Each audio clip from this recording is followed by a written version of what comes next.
Question numéro 1. Quelle a été ton inspiration pour écrire un roman sur l'Écosse du XVe siècle? As-tu fait beaucoup de recherches sur le sujet qui t'ont donné des idées?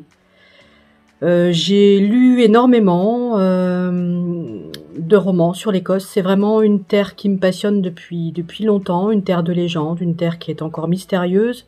J'aime particulièrement les Highlands, avec les Highlanders évidemment, les guerres de clans. Donc voilà, c'est tout naturellement que j'ai décidé d'écrire une saga. Alors c'est la deuxième, du coup que j'ai plantée dans les Highlands.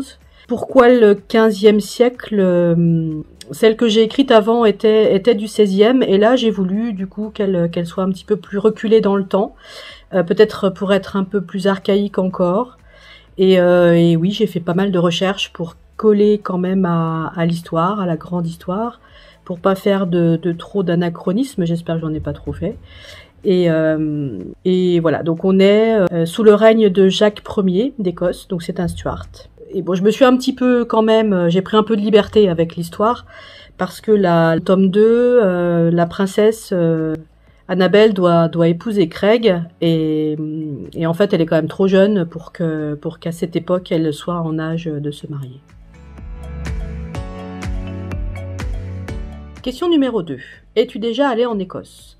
Alors non, malheureusement, c'est prévu, enfin c'était prévu l'été dernier, et avec tout ce qui s'est passé, voilà, on a annulé notre voyage, et j'aimerais vraiment découvrir l'Écosse. C'est vraiment un rêve depuis très longtemps, pour découvrir justement cette terre qui a l'air fabuleuse. Là je découvre avec Google, hein, donc Google est mon meilleur ami jusque-là.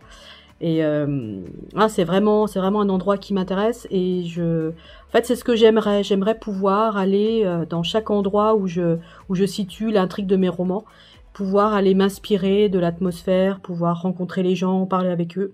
Et ça j'aimerais dans l'avenir, dès que je serai un petit peu plus disponible, pouvoir faire ça.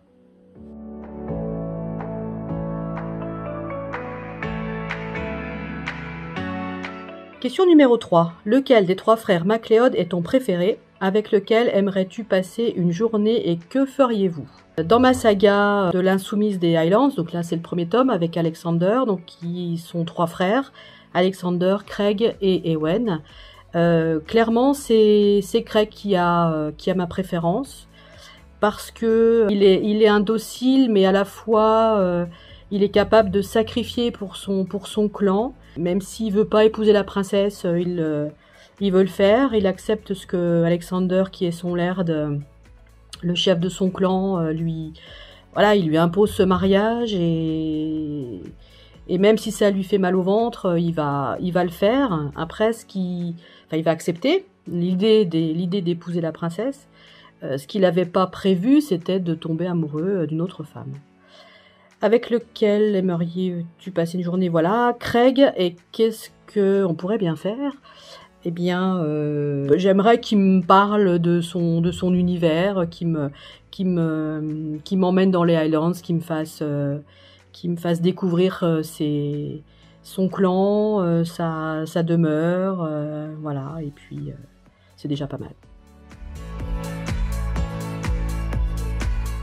Question numéro 4. Qu'as-tu prévu pour la suite de cette saga? Alors, la saga se termine, il y aura 3 romans, 3 frères, donc 3 destins. Donc, je rappelle Alexander, Craig et Ewen. Donc, ce sera fini.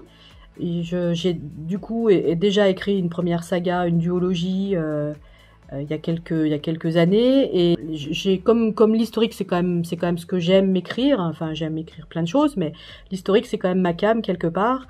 J'aimerais du coup faire au moins un tome sur un viking. Donc pour l'instant la saga elle s'arrêtera là.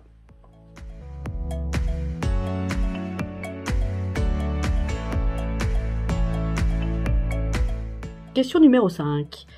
Tu parles souvent des spécialités écossaises dans ton roman. Laquelle aimerais-tu goûter ou apprécies-tu le plus? Alors j'aime bien du coup que l'on s'imprègne quand même de l'atmosphère du roman. Donc c'est vrai que j'aime bien la cuisine. Donc j'aime bien qu'il y ait description des endroits et des spécialités. Là, quand même, ce qui m'interpelle un peu, c'est ce haggis, la panse de brebis farcie, et j'aimerais goûter. L'apprécier, bah, du coup, je sais pas. Ça m'interpelle un petit peu, mais je pense que ça doit être sympa à manger. Juste un petit mot pour mes lectrices. Merci de tout cœur de ce que je vis grâce à vous. L'écriture, c'est vraiment une passion et un rêve depuis toujours. Et aujourd'hui, de pouvoir réaliser ce rêve, c'est quand même fabuleux. Et donc, merci à vous toutes.